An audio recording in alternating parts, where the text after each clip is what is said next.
this week's edition of the Wellbeing Show. I'm your host, Noel McDermott. I think I am. Yes, I'm both of those things. Just remembered my name. We were talking about age before the show, and these two young whippersnappers, Ryan, who's my guest, and my sort of would-be techie, James, in the background, are claiming they're old at 28. They're lucky they're not in the same room as me, because I might have to slap them with things like that to my face. So I'm feeling particularly old and broken after that conversation, but I'll try and get over it and entertain you this evening. It's the 15th February, if you listen to this on that day at 9 o'clock UK time. Then it's live. It'd be lovely to hear from you. Join in, drop us a line. We're on live on Facebook Live, on my YouTube channel, and on LinkedIn. So we're there. And you can also drop me a line on WhatsApp, 07506 319 745, +44 7506 319 745. It'd be great to hear from you. I got an amazing guest on this evening. It really was very inspired by the guy, even though I'm teasing him about his age, but very inspired by the guy when we had our pre-show chat on the phone the other day. Ryan is one half of the Cancer Twins, and they are twins, two non-identical brothers who had pretty frightening experiences with cancer, and then decided to do something about that and not just sort of live in the fear and not just get over it, but to sort of put something back in the world and help other guys. So we're going to hear this really interesting, but also it may be a slightly triggering story for some guys. So if it is frightening and triggering for you, that's okay. Make sure you talk to somebody about it. And above all, guys, get the checks done. That's got to be the strong moral of this story. Enough of me, but over to you, Ryan. Ryan, welcome. You're on half term, so you haven't been beaten up by the 4-year-olds today. Not yet. Well, I feel like I was beaten up through the term. Right. Managed to take my rest now and can just enjoy it and relax a little bit, and then back into war in a couple of days' time. Yeah, I mean, you are, interestingly, you're one of those rare things, a male primary school teacher, which is a very rare beast indeed. What attracted you to that, to getting into primary school teaching? It's just, I think it's something I've always been interested to since I was young. I was just saying to the guy before that I think when I was growing up, I was fixated on being a police officer. Yeah. But at the time, there was lots of police cuts and they weren't really taking anyone on. So it was a case of, right, I either become a special and go down a lot of unpaid work and not really know what the answer is after that, or I can go to uni, get some life experience, move away, find my independence again. I think that was another thing on the twin side of life, was you didn't really have that independence. So uni was quite like a bit of a sort of light bulb moment, like, oh, okay, I might be able to find some independence. And you as you grow up, you're always kind of known as Ryan and Sean, and yeah. And I love that. Don't get us wrong. I absolutely adore being a twin, but there does come a point, especially through your teenage years, where you kind of go, I wish there was something that separated us, because everything was quite similar. We were always similar academically, always similar sports-wise, and we pushed each other to those limits, which was good. But I don't know, there was something that I just wanted us to be me. So I thought, well, that would be a nice option. And then I thought, I'm interested in teaching, so I went down that route and absolutely loved it. So carried on, got the work experience, and luckily the experience that I got was all positive experience, so it didn't put us off. There was a lot of people that trained and were put off. It could very easily happen to me, like from some of the stories that I heard were pretty awful. So it could very easily happen to me, but I was just really lucky, and that made me want to sort of carry on and continue. And I'm in reception, and that was never my intention. So I know you say about a male being in primary school in general, but a male being in the early years of primary school is even more unheard of. And I remember being put into the early years sort of like in reception for my one of my placements, and I was actually quite frustrated and annoyed. I was thinking, this is going to restrict my chances of getting a job. Really don't want to do this. Is there any chance you can put me just into year 1 or year 2, give me some key stage 1 experience? and they were like, look, please just go for that one, go for a week. If you don't like it and you're really put off by it, we'll send you somewhere else. Went for the week. I've never had so much fun in my life. Yeah, quite. You said, leave me here. I don't want to do the rest of the course. Yeah, I was like, oh, keep you here, please. And then when I applied for a job, I applied specifically for reception. I didn't want anything else. I thought, I love it down here. We're learning through play. I'm quite like that. I was, well, at the time I was very much active and like loved it, like learning that way. So yeah, it was just seemed to fit right. So everything kind of fell into place that way. I was quite lucky to know what I wanted to do, because a lot of my friends didn't as such, like they kind of fell into jobs. But yeah, I felt quite lucky for that. I was saying to you before the show, I remember my boy when he was 4. I mean, they're all magical, our kids, all the way through life. But 4-year-old, there's something unique about that age. I can't quite put my finger on it. It's a transition age, obviously, but it doesn't seem to be a traumatic transition. They just are magical, and sort of full of life, and going to school for the first time, they're soaking it up, right? Yeah. Like, wow, this world that I just it's different for them when they come in. They look like lost souls, bless them. Sometimes they're just kind of like looking at you like, okay, and then a week goes by and they're like, you start to get a bit frustrated and upset because they're like, oh no, this is life now. But they soon come round to it and they absolutely love it when they're making friends, and when they sort of are learning without even realize they're learning. It is a joy to see. They make so much progress from when they come in to when they leave. It's insane. Shall we talk specifically about the cancer story, and then we'll maybe go back in time to your sort of early experiences yourself and then your later experiences? Because as you know, I'm always interested in what is it that allows somebody to transform challenging and difficult experiences. But tell us, if you don't mind, in your own words, sort of why you set up the Cancer Twins and what had happened to you and to your brother. So it was back in 2017. Me and Sean were both 23 years old, and we actually had a bit of a running joke between us, because being twins, we were always generally smaller, and it took us a lot of time to grow facial hair and all that thing. So we said, actually, by the time we'll turn 23, that'll be when we're in our prime. we'll have full beards and stuff like that. So we always had this running joke between us about being 23, and because we were born on the 23rd, it was always a bit of a number for us. So when we finally hit 23, we both were kind of in the prime of our lives. We were both very fit, very healthy, very into our sport, both of us, and kind of a picture for health in terms of what you expect cancer patients to be like. We kind of ticked every box that you should do for not getting cancer. Never smoke, never really drink excessively, all that kind of stuff. So yeah, it was just got to summer, and I was getting a lot of back pain, and I associated with the sport I was playing. So I went to see a chiropractor, had a few sessions there, thought it was getting better. But it didn't. It got worse, and it was a bit weird. So I just like, kind of, as most men do, just let it ride a little bit, and wasn't overly concerned about that. And then I remember being back again for the big summer holidays, and during that time, I drove my brother to work, and while he was driving next, I was exhausted in the morning. I said, I'll just drive it back. So he was driving there, and literally while we were having a conversation in the car, like one side, like the whole right side of my body just went completely numb, and I couldn't get my words out to him. I was slurring my words, and then we got there. I kind of like shook it off, and we looked at each other, and he was like, "What was that?" And I was like, "Oh, that was really weird, really bizarre." Couldn't really explain what happened. I was quite shook up. I think I might have even got emotional. I didn't really know what had happened. It was a bit scary. My brother went in from work, got us some water and everything, and I rang my dad and I told him. He was like, "That's weird. Keep an eye on it, and we'll see." So I drove back home, and I was thinking, if that happens when I'm driving, like, I'm going to crash the car there. So that was the first time that had happened. That was a really scary experience. And then again, this back pain was just getting more intense. And then a couple of days later, again, taking him to work, it almost happened exactly the same time in the same morning.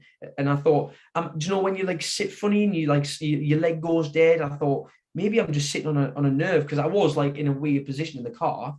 Maybe I'm just like killing this nerve and it's setting my whole body, which is really weird. So it happened again, freaked out, rang my dad again. He said, look, just go straight to the not the GP. Was it the GP? No, like the walk-in centre.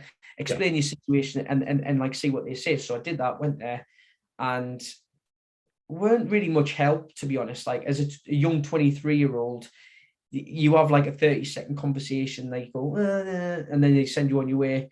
And yeah, so basically that intensified, that sort of going numb on one side and then passing out, and then it escalated to the point where I would pass out. So obviously we knew something was wrong there. And we went to multiple hospitals because I was over half time. I was back in Sunderland. So I went to Sunderland Hospital, Durham Hospital. Then when I came back down to London, I was in Hillingdon Hospital, like a range of hospitals. They did blood tests. They did like ECGs, all sorts of things. They were very confused. And the end result, what they believed, was that it was a separate neurological problem and a separate back problem. So they actually give us a heat pad for my back. Mm-hmm. So I had a heat pad on my back. And I remember walking out the hospital after that one thinking, they're just doing another blood test. There's no answers here. I'm supposed to start school in a week. Like, how am I supposed to start school and I'm passing out? I can't pass out in front of the kids. That's dangerous. So yeah, it was a bit scary. And then literally as I was walking out of that appointment, my mum was like, should we go for some food? I bet you're exhausted. So we went walking down the street for some food, and I literally just happened again. I passed out on the side. My mum was in a panic. She called the ambulance, although we were right next to the hospital. But an ambulance got sent out. They took us in, and I waited in a different hospital for hours on end. And finally, after multiple checks with a range of doctors, one of them was pressing my stomach and felt like a mass in my stomach. And they said, oh, just to be safe, we're going to send you for a scan. So I sent us for a scan, and then it came back and they said, really sorry, but you diagnosed with stage 3 testicular cancer. I was so confused.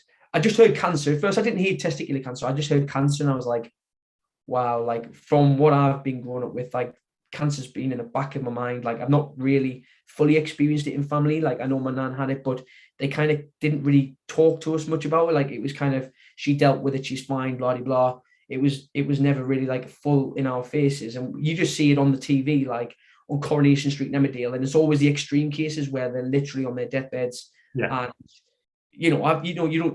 you associate cancer with death basically. And that's literally what I heard. I was like, even though mostly people survive and are fine. Yeah. Yeah.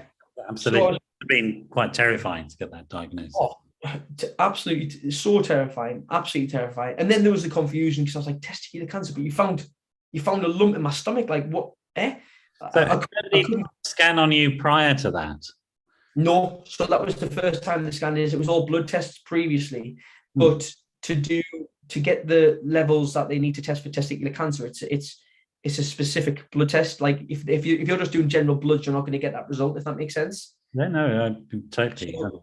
So then they did another blood test after the scan to check, and basically your HCG levels was actually a pregnancy marker for women, which are supposed to be between 0 and 2. No, sorry, between 0 and 5, but generally below 2. And if they went above 5, then they would be like concerned, and if they say, hang on, there's something not right here. And by the time they'd actually diagnosed me, mine were at 175,000. So I was pretty messed up. I was pregnant with about triplets, to be honest, if not which is what I would dream of now, to be honest. But yeah, it was pretty bad. And I need to start more.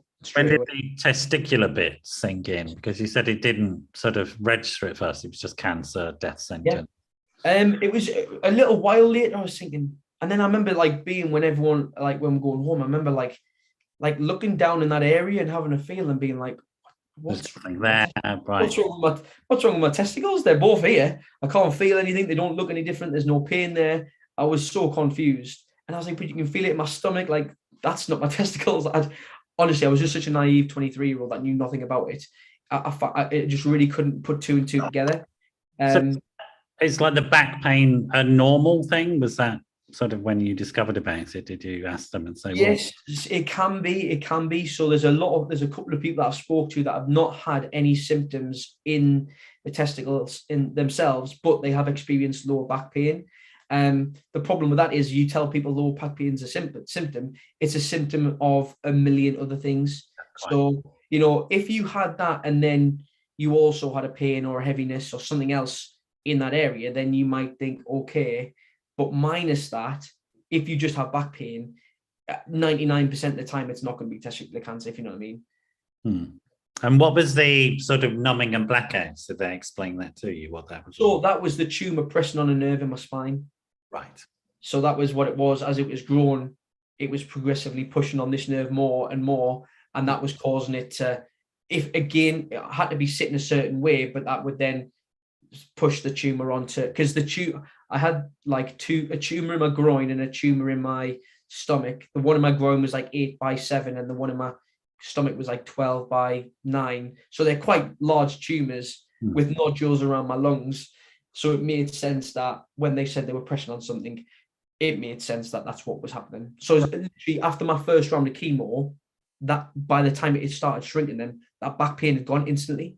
It was so strange. The first couple of days, that first cycle, after that, I didn't get any back pain anymore. I mean, I got a whole lot of other stuff, but I didn't get the back pain. So what was the treatment once they knew? I guess stage 4, I don't know much about what the stages mean. Stage 1 would be the sort of early stage, and then stage 5 is the end of the story. Is that right? Yes. So mine was kind of stage 3. So as far as I'm aware, stage 1 is like localized. You just need to whip it out, and generally that's pretty much it. Stage 2 is it started to spread to some lymph nodes around that area. Stage 3, it moves up, moves more kind of like up towards the stomach, around the lungs. Stage 4, I think, is brain, but stage 4 with any type of cancer is kind of incurable. So no matter kind of like how much treatment you can have to kind of contain it, likelihood of it coming back at some later stage is pretty much definitely. So I feel like I'm lucky to have just missed that, but I also still have that fear anyway because of everything else that I've been through. So very serious stage, very serious growth, very late catching it, but they did catch it. They did, and we'll come to lessons learned as well. And then what was the treatment? What happened to you after that? So treatment was a course of the BEP. So everyone, the general testicular cancer patient, will just have a course of BEP, and then that would be their sort of treatment over. But for me, I had a course of BEP therapy. Is that right? Yeah, BEP is a type of chemotherapy. Yeah, I don't know what it stands for, but it's just known as BEP. Then I had something called POM-ACE chemotherapy, and then I had something called GEM-TIP chemotherapy. So I had 3 different types of chemo, and then I had a stem cell transplant, which is incredible. I mean, it's hell, absolute hell. But I mean, when you learn about it and you figure out what they're actually doing to your body and what they can do, it's a bloody miracle and a half. So I had a stem cell transplant, and then I was hoping that was going to be it, but there were still tumors, although they believed them to be benign and like not cancerous. There were still tumors inside of me, so they said we'll need to finish with an RPLND operation, which is kind of slice down the middle, intestines to the side, whip out the tumors, stitch back together. Life's a good one. So that's how I ended my treatment. Wow! And how long did that take? Right. That was pretty much a full year. Yeah. But the chemos for different cancers are very different. You might have a type of cancer that you might be going in for treatment once a month, a couple of times a month, but it might last for like 2-3 years. With testicular cancer, it's very intense. Like you're literally the way it worked for me, I would have 5 days as an inpatient. So you're in hospital, in a bed for 5 days, having chemo pumped for the full 5 days. Then you'd get like a week at home. And then you were in as a day patient for 3 or 4 days. And then again, a week, 5 days. So it's very intense. There's no breaks. Like I couldn't work. I couldn't do anything really. My mum and dad luckily came down to sort of live with me, to help me through things. And I don't know what I would have done without them, because it was wild time. So it's very intense, testicular cancer treatment. And it also has lifelong consequences for you, although you've recovered. Of course, it's your reproductive system, which I presume, we've talked about this, but it doesn't work now. That's because of the treatment, it stopped working, essentially. Yes, it's so basically, I mean, the chemo itself pretty much kills sperm and stuff as it is, and the chances of it coming back after treatment are sort of like after 5 years, then it might, and so on. But for me, after the operation, they sort of, as they go through things, complications with an operation, they say to you, there's an opportunity that this could happen and this could happen. One of those things was that we could sever a nerve. That means that you wouldn't be able to produce anything. Yeah. Like it still works, you still get the feeling, whatever, but nothing comes out. And I said, look, I don't really have a choice here. It's one of those things that you know what I mean. You just have to do it anyway. So I was just kind of crossing my fingers that wasn't the case. Unfortunately, that was the case, which means, yeah, it put me in a very tricky situation because, first of all, I wasn't even sure if anything would be healthy anyway. Second of all, it doesn't matter now anyway because nothing comes out. And third of all, kind of, it's just a case of I didn't get to bank any beforehand. Yeah. So now I was just left in a position of what do I do here? So you were 23, Yeah. saved your life, which is great. But also you knew at that point that it was not going to be possible for you to, in a straightforward manner, have children. That was, off the cards. And were you with your current partner at that time as well? Yes. So at the time, it felt like 99% chance impossible. I have had a little bit of luck since then, but yes, I was only just with my current partner, so we just met. It's right, yeah. So we just met previous to being diagnosed, literally like 2 or 3 months. We weren't in a relationship. We were still in that kind of really honeymoon phase. And I remember speaking to her and saying to her, look, this is a pretty nasty situation. Why don't we let's just call it off or just hold it for a moment. Let me get through this. You do what you need to do. And then if we're still in the same situation afterwards, then we can try and come together and see. And she was like, no, I'm my own person. Like I can make my own decisions. You're not making that decision for me. I'd like to be here for you. I'd like to do this for you. And if it gets too much, I'll say blah, blah, blah, blah. And yeah, I'm glad it was the first time I kind of went, you know what? She's right. Like I can't make her decision for her. It is her decision ultimately. And I'm so thankful I shut up because I could have very easily kept going and talked her out of it. But I'm glad I didn't because now we're 5-6 years down the line with a house together and getting married this year and starting potentially the IVF process together. So yeah. Congratulations to you both. What's her name? Are you allowed to say? Yeah, Sophie. Yeah. Sophie. Congratulations, Sophie. Did you have a nice Valentine's Day, you two? We did. It was pretty chill, to be honest, because we've got, I was just saying before, we got the wedding coming up, and because we're starting it's starting the IVF process, but we're not doing IVF, we're doing the ICSI. But again, that's potentially going to be quite expensive. So we're trying to save as much money as possible. So tell me, and then your brother also developed the cancer or got a cancer scare, is that correct? Yes. So where his story fits into mine is when I was first diagnosed, he came down to visit me to be the twin brother he always has been and my little side rock type thing. Like we've always been extremely close, and this really like threw him off. And he's not an emotional type person, and it's the first time I've really seen him like shaking up like this is a horrible situation. So he was there. He was literally helping me through everything. He didn't move from the side of my bed. He actually, when everyone else went home, he slept on the floor next to me when he was there. He wanted to spend every given second next to us. So it was so nice to have him there because actually when he's there, I feel a lot stronger. Yeah. And yeah, he kept me going those days, took me to the toilet and so on and saw me at my worst. And then obviously he works, so he had to go back and he was like, don't worry, I'm going to come back every chance I can get. And he went home. He woke up the next morning and his testicle had swollen to double the size. Wow. This is weird. And I was like, oh, I hope I haven't bloody passed this on to him. Christ alive, he's just here to help us. I hope it's not contagious. No, we had those strange thoughts, don't we? 100%. Cancer isn't catching, by the way. Yeah. You start questioning these weird thoughts. I'm sure you did, of course. But yeah, he was then right. I need to go and get checked. I don't think he mentioned to it as like straight away because obviously he was like, hang on a second, these guys are going to be freaked out if I mention this. Let me just go and get checked and we'll go from there. He told them my situation. They put me in for an ultrasound straight away.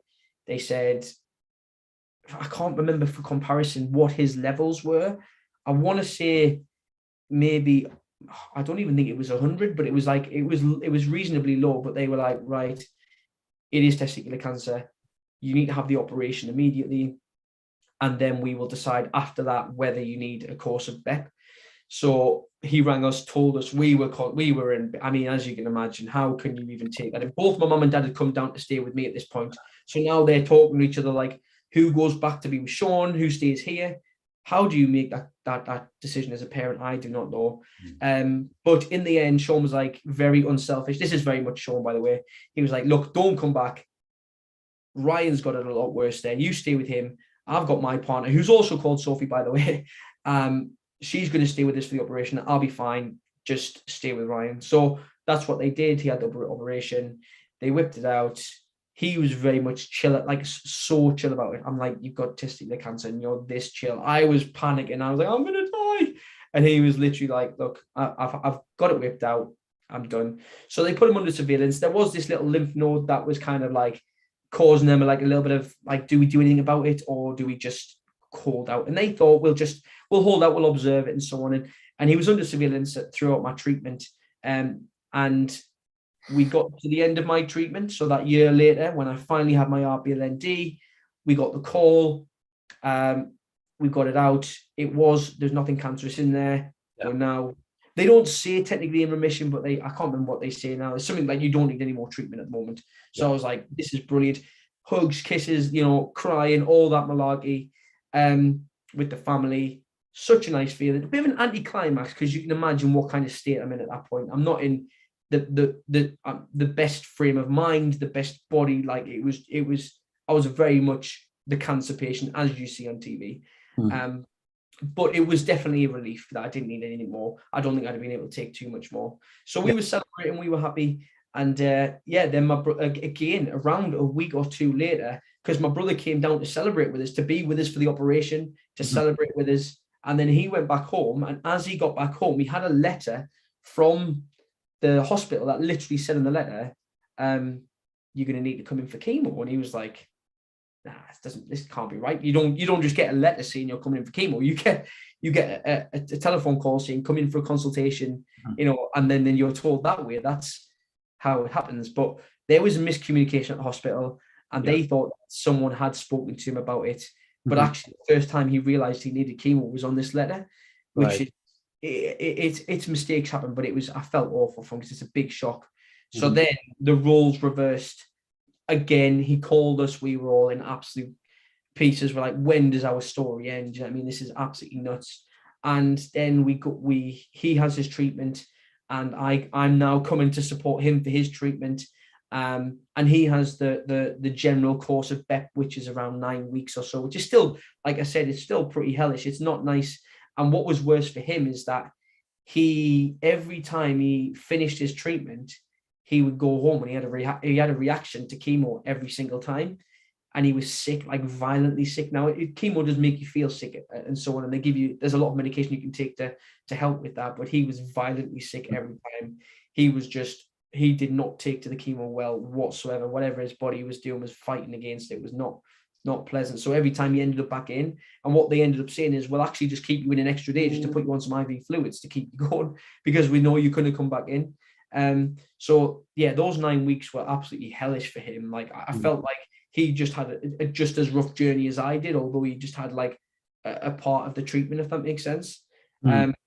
So yeah, then he finished his course. He is also now in remission, and yeah, luckily, touch wood, we haven't gone back since, and we're both nearly kind of 5 years. This year will be 5 years for us both. So I mean, it's interesting. I mean, I think that, clearly you both got the medical treatment that you need, and thank God we've got the NHS, right? Sort of, if you're having to pay for this yourself, this type of treatment. And it's always good to be reminded of how important this sort of free healthcare is, because it seems at times to be under threat, and it shouldn't be, because if you're in the US, for example, if you haven't got the right insurance, this story is very different. You're in a box in the ground. That's what this story is. Yeah, 100%.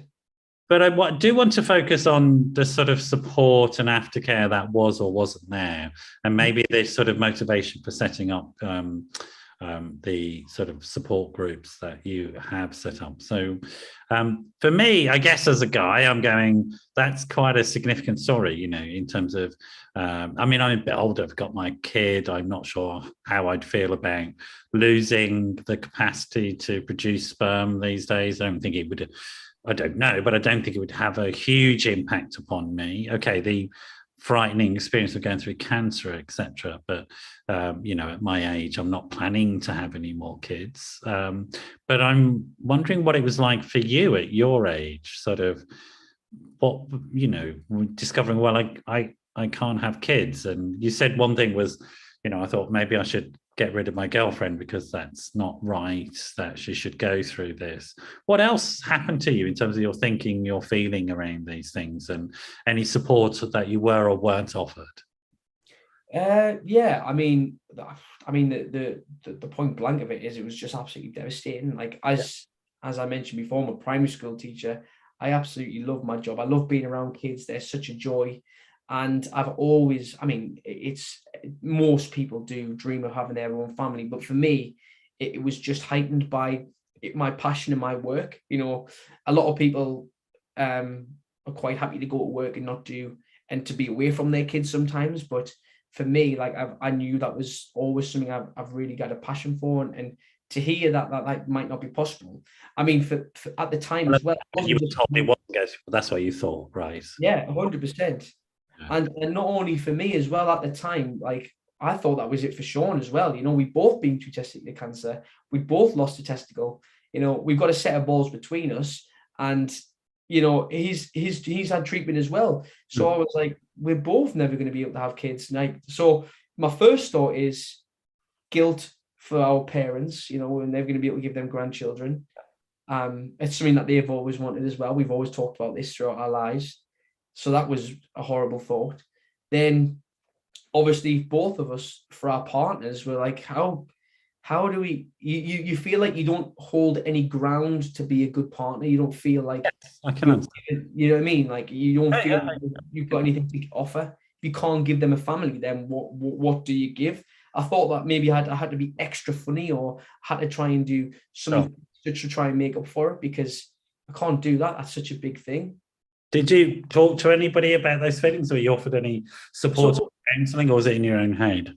Initially the treatment, I was given some counselling sessions from a very good male counsellor who knew a lot about testicular cancer, and we dipped into that a lot. But every time we dipped into it, I just cried. I didn't really know what to say, because I didn't know what to expect. I didn't know what to do, and I literally just remember spending most of my sessions with tissue like this, and him talking to me about it and just telling me a lot and that was absolutely brilliant. But you get given 7 sessions, so you already go into it thinking this is going to end, this is not something that's going to continue.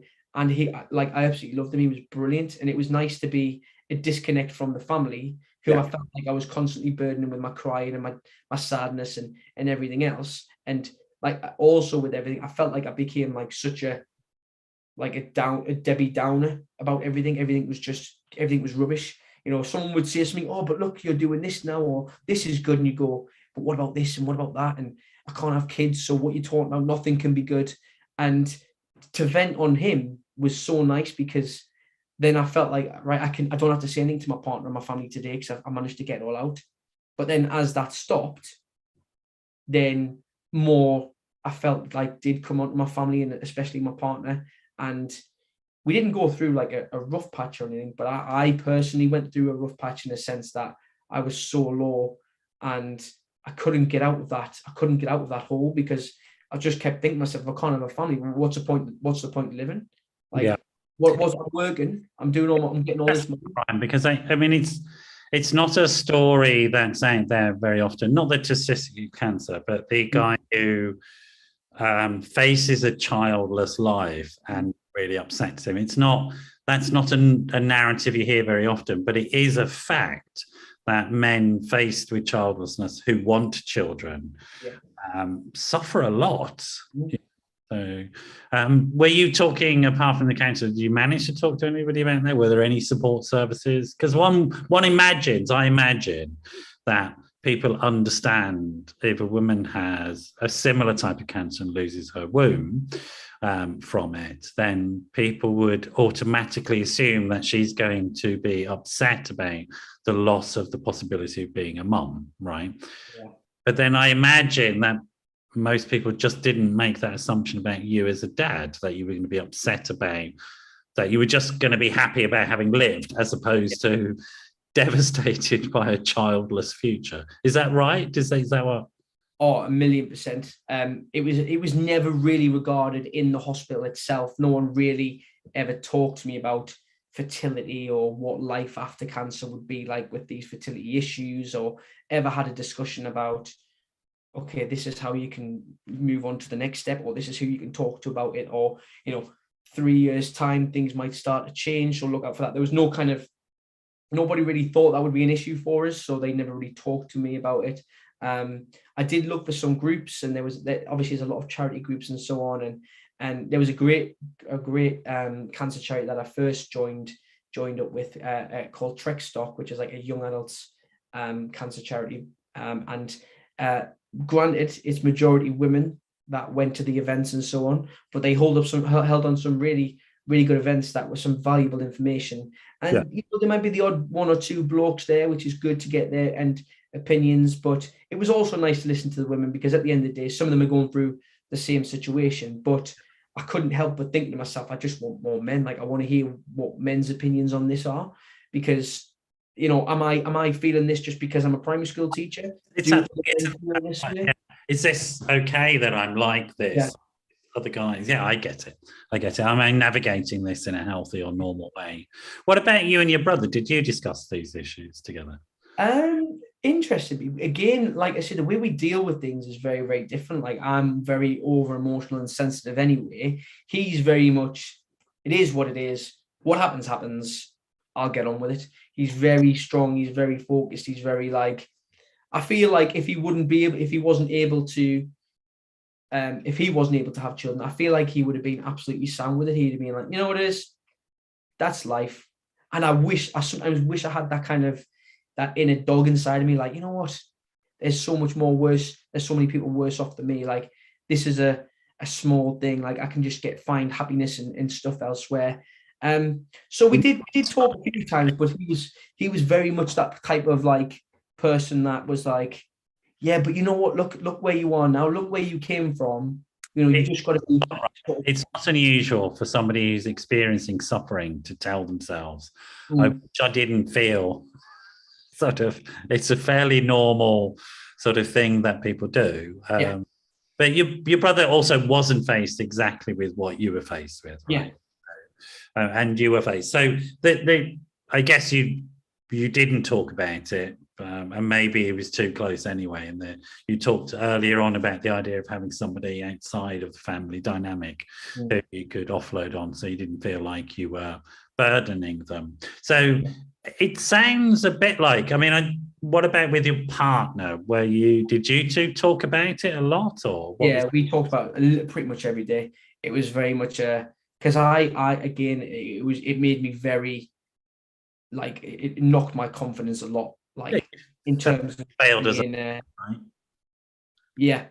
And I felt like I needed to talk about it too. Just going to interrupt a little bit, so that people who might be listening rather than watching can't see that Ryan's screen is freezing. So this slightly odd time lag. It's all right, Ryan.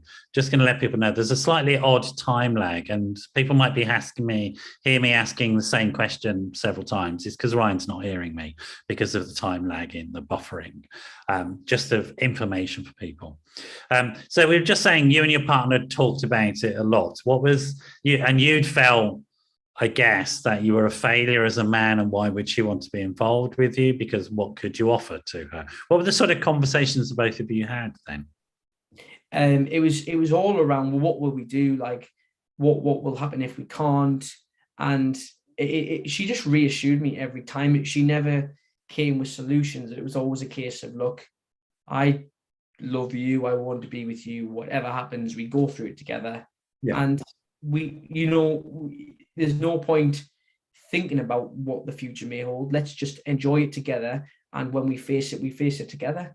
Right. And I found that very frustrating at sometimes, because I was like, but then I can't give you what you want. I can't give your family grandchildren, like, I'm constantly the burden in all the situation. And that's just when you're in that low state of mind and that low place, it's hard to shake that off. But she turned me around, like, with just But it's constant. understandable, and I think relatable, that a lot of people will be able to relate to it who've had significant periods of illness, whether they be physical illness or psychological illness. That sense in which you're a burden and a failure is a very, very common sort of psychological sort of experience that people have. So without a doubt, you're speaking to a lot of people. So essentially, I mean, you have the experience of support from your partner. You have some cancer support groups, but they're mostly women. What about your dad? Did you manage to talk to him? Yeah. So again, parents were great. Yeah. Were absolutely great. I mean, my mum was more of the emotional one, so she's the one that will kind of like try to go into details about things and try to come up with like, okay, if you're feeling like this, then this is what we can do, and give me all the solutions. And my dad's very much a dad of his generation, to be honest. He was very much kind of like, like this is he was, again, more emotional than I've ever seen him before, obviously going through that time. But he's almost very, very much a man of the facts. And I think that's where Sean gets it from. This is the situation. This is how it is. We'll help you do whatever you need to do. But like, there's nothing else you can do about it. So it was kind of nice, because you do get an emotional side from some people. You get the facts and the how it is from others. And I guess it's a good combination of all of them. Now, granted, when my mum and my partner were talking to me from the emotional side of it, I just wanted to know how it is. And when I was talking to the ones who told me how it is, I wanted the emotional side of it. Yeah. But I think that's just how it is. Sometimes you can never be fully pleased with any answer, because you're just in such a crap situation. But it does seem a bit like that, it was limited, the sort of support that you were getting. And also because of and this is often the case with chronic illnesses or long-term illnesses, is that one feels, I don't want to burden my family. I don't want to keep talking only to my family about this, which is where you were getting support. So was this the motivation you had to think, this isn't great, this situation isn't great, I need to sort of do something about this and maybe try and help improve it? Is this that sense of that where all of this came from? Yeah, definitely. The lack of, you type in male cancer support on Google, and I don't even know if it comes up with any results, to be honest. It's just the tumbleweed just goes across the screen. Yeah. It's a tough area. It's not even an area anyone can tackle, really, because we're all so different and we're very complex, us men. And not many of us like to talk or reach out. But yeah, it was definitely a turning point where I thought, we've got a unique situation here. It's not very often you hear this. It's a good start for a platform to in terms of, it's going to build a little bit of traction initially, because the story is so unique. And let's see where we go from there. And since that, it's also ended up being like a slightly selfish thing. I got a lot of support from the people on there. So although I was supporting others by raising the awareness and talking about these subjects and bringing up lots of different things, I was also getting the support from them, who were then messaging me saying, oh, that was such a relatable post. I feel like this, I'm going for treatment like this. And then we'd end up chatting, and just as much as they were relaying their issues and problems onto me, I was doing the same, and we just connected on a different level. And I feel like when someone's been through it, you do just instantly have that connection where you go, jumped ahead a little bit and not told people, what is this thing you're talking about? So you notice there's not enough support and you want to do something about it. So what practically did you do next? Yeah, so we just came up with an idea to create an online support group for men called Cancer Lads. It's just an online support group. We often get mistaken for a charity, because we do a lot of charitable stuff. Yeah. But the idea behind it was literally just to create a community for men with cancer, to raise awareness, to share men's stories, and to raise money for lots of different cancer charities. Right. And we wanted to get as many as men possible to join that, so that we could all kind of create an army of cancer brothers, let's say. So just so you're not alone. And I know there's a few, like Prostate Cancer UK, Testicular Cancer UK, are all big male cancer charities that do support men with cancer. But I feel like they're very much just that one cancer. We wanted to create something for everyone because there's so many different cancers. Organisations as well, they would admit that themselves. So yeah, absolutely. that's fair enough. They have their space in that world, but yours is not. You're not a big organisation that's handing something down. You started from the ground up. So literally, where is this support? What, is it real world? Is it online? How does it look? So it's mainly online. So it's mainly on Instagram, Facebook, Twitter, and we have like a private Facebook group for anyone who wants to join in, like where it's just men with cancer. More often than not, we get women and people's partners, people's mothers contacting us with issues or things, which is fair enough. We always try and say, do they want to speak to us? And more often than not, we get no, thank you. But at least we put that conversation out there. And I'm more than happy to speak to women because at the end of the day, they are a route into the men sometimes. And if they're not hearing it from us, they're hearing it from them. What is it that you offer then? You offer a Facebook group that people can join, and a Facebook group that people can join. And then on the Instagram page, like I literally reply to messages all the time. So most people message me on there. I'm most active on there. And just trying to create as much content to relate to most people as possible. But we've done a whole load of things. We have done a few events in the past where we've done it in the real world. We've had a few people sort of get together, and we'd like to do more of that. I just think if I wasn't a primary school teacher and I had more time, exhausted by having 34-year-olds to do. That is literally it. But I mean, if I had more time, and when I do get more time, I would love to. Break, mate. You're doing a good job. And so typically, what happens when a guy joins? What sort of things are you, without breaking confidence, of course, what sort of things are you guys talking about? Is it practical stuff or is it more emotional stuff? I mean, I'm intrigued as to sort of what goes on, really. It's a mixture of anything. Like it's a mixture of all of that. Like some people will come on and message like, "Oh, I've got a lump here. What do you think?" And sometimes they just come on in a panic. You get like the person that will come and join in a panic. They'll go, "What do you think?" And you go, "The likelihood of being testicular cancer is pretty low, but I would definitely go and get checked because you need a blood test to do these markers. You need to get an ultrasound scan and say that it runs in the family just to push them forward, things like that." Because we know for a lot of the men. So awesome, Ryan. Yeah, it's just really helpful to then get them to push it forward. And then they'll get it checked, and most likely it's nothing, and you don't hear back from them. They sometimes even just leave and they go, "Okay, well, I got what I needed from it. That's fine." And then you get some people who have been in there who actually have been diagnosed with cancer and are suffering with different things, and people be like, "My mental health's been suffering recently." One thing we've been talking about a lot recently actually is the importance of testosterone. So a lot of testicular lads obviously suffer with their low testosterone and how that makes you feel. And a couple of the lads have been saying, "How do I get this stuff? Like, it's not easy to get. You've got to prove a lot. You've got to jump through a few hoops."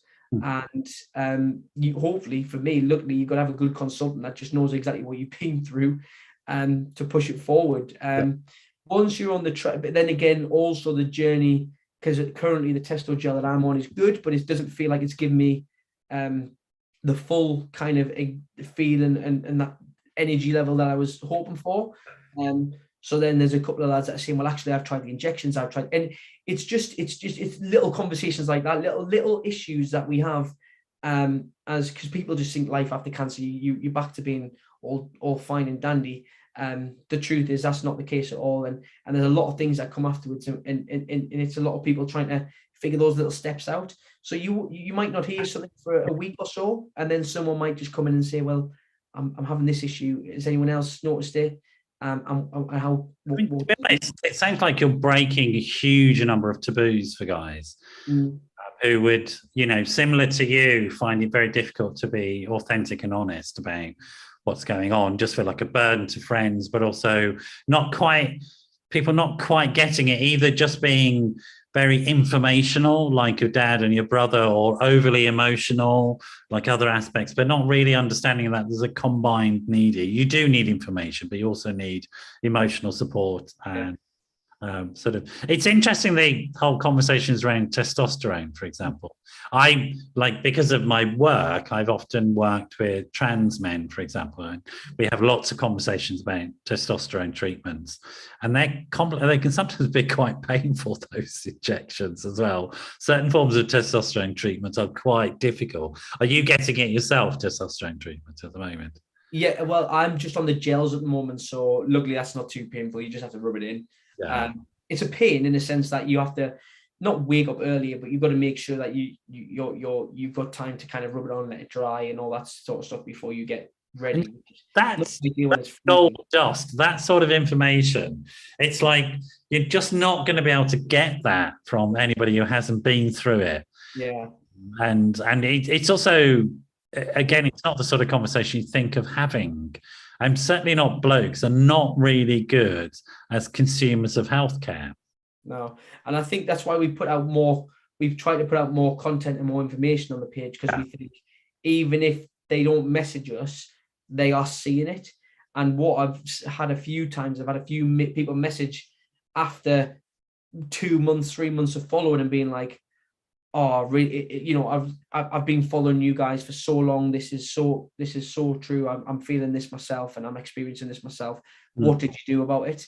And it's taken them that long to actually finally send a message, because that's just, they're just seeing it. They're just seeing the content. Awesome. It's gold dust. It really is. It's fantastic. So you yourself, you're fully recovered, you're in remission, your brother's in remission. Now you're starting the possibility of having an actual family. I mean, tell me about that, Ryan. I mean, it's a quite extraordinary story. Yeah, it sounds a bit bizarre after everything I've just said previously with the whole operation and so on. And to be honest, to me, it's always been like a 1% chance in my head that it's going to happen. But by God, I've held on to that 1%, because I tell you what is very difficult is when you are in work and you're sending those kids home to their parents, and you're watching them get picked up by their mums and their dads, and they're picking up. That's hard to do every single day when you're in the situation I'm in. And it really just catches you off guard sometimes. A kid will just say, or even their dad's picking them up and they're so excited to see them, like, Daddy, and you just kind of sit there and go, I want that feeling one time. I really would love that feeling. So I'm seeing it on the daily. So yeah, I was always holding on to that chance that it could be a possibility. And the next step for me to try. So what they did afterwards is they gave me 2 chances to bank sperm after my operation, which sounds so bizarre considering I can't necessarily produce any. Yeah. However, what they do is instead of having the sperm in the cup, you have urine. So they will test your urine, because again, the body's quite crazy with what it can do. What it can do is it then can go back into the urine. So into the bladder, and be in the urine. So I did 2 tests for the urine to see if it was in there. And again, got the call both times, there was nothing there. So again, these are just 2 big hits that you take and you think it's never going to happen, but there's still an option. And the final kind of straw for me was this retrieval operation where they go in.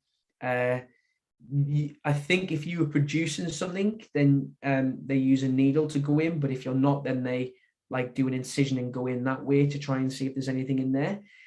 So because I wasn't, they did the incision. I was completely out of it, and they take some tissue around the area as well, and they test that.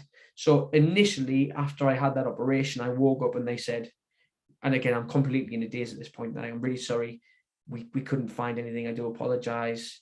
And then that was it. That was the big thing for me. That was that's it. That was my last chance, over and done with. Devastated. Had to go downstairs to tell my partner while walking Yes.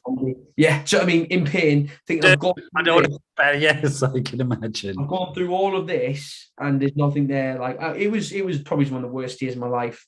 Yeah. Which then and then all of a sudden we just about get in the car to go home, and they call us and they go, "Oh, we're really excited to tell you we've managed to collect 2 vials of sperm from the tissue that we collected around." I was like, from the tissue? In my head, I'm thinking they've got a bit of tissue and they've drained out whatever. I can't picture what they've done. Do you know what I mean? I can't physically understand. It's probably what they did. It was just give it a squeeze and see what comes out. I honestly don't understand, but they're absolute miracle workers. They said they got 2 vials from whatever it is. So I've got 2 vials of sperm somewhere in London. hidden in the freezers somewhere. And Funded by the SAS, I hope. yeah, no, I don't think that it's the best of quality in terms of, but there was some moving. So in the breakdown of it, we got there's some moving, there's some twitching, and that's why the ICSI process is what we need to do, because because a lot of them were like moving, but like the tails weren't working.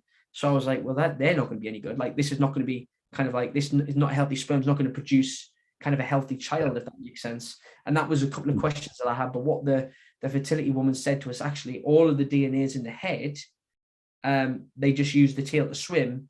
If through ICSI, if we're injecting the sperm, the tail drops off anyway. We go that way. So yeah, that's currently where we're at. We're ready to go. We're also quite understanding that this is not an easy process, and it's also not, there's more chances of it if it not happening than it happening. But I'm at a higher chance than I was previously. I'm keeping my fingers crossed, and we're going to start hopefully in the next couple of months. And I guess that's what we just got to hold on to. We've got to stay positive. And then we'll go from there. After that, we maybe explore other options, but we want to make sure that we've done absolutely everything we can do to have our own. And then if not, we'll explore whatever else we can do. Yeah, I mean, there are options after that. I sort of, I don't really talk about this very often, but I was an active drinker for a long time, and I quit 14 years ago. And sort of when I woke up from that haze, the saddest thing I felt was that I didn't have a kid. I mean, it was just extraordinary. And it is I can really empathize. I now have one, but he's not my genetic child, but it doesn't really matter to me at all. I love him to bits. He loves me. End of conversation. Do you know what I mean? Yeah. It's sort of, I love your story. And I love the fact that you've taken this aspect of yourself that you thought was a bit of a burden, the ability to cry a lot and be really sad about shit things happening, and you set up support from it, because you know what, loads of blokes feel the same thing. They just don't have the forum in which to be able to share it in a way that they get.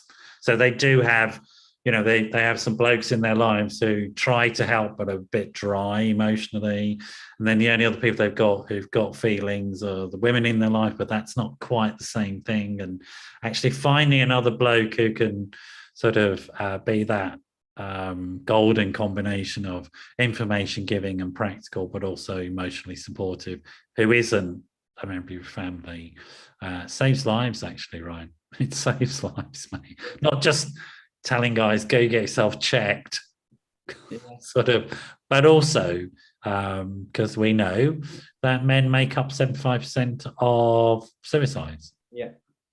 And that's mostly because we just don't talk. That's what it comes down to, really. So you're saving lives. It's extraordinary. How do people find the support groups? What are they called? Where are just typing in Cancer Lads on Instagram, Twitter, Facebook. Hopefully will come up. Just Cancer Lads. And people can just like and join and things like that. Like, join, message. Like, we're not a private group. We've got the private group on Facebook, but I mean everything else is public. So, and I spend most of my evenings just speaking to the guys and chatting away and trying to help others. Well, good, best of luck to you and your partner in the next procedures. I mean, I know that whatever happens, you're going to make a go of it, right? Yeah.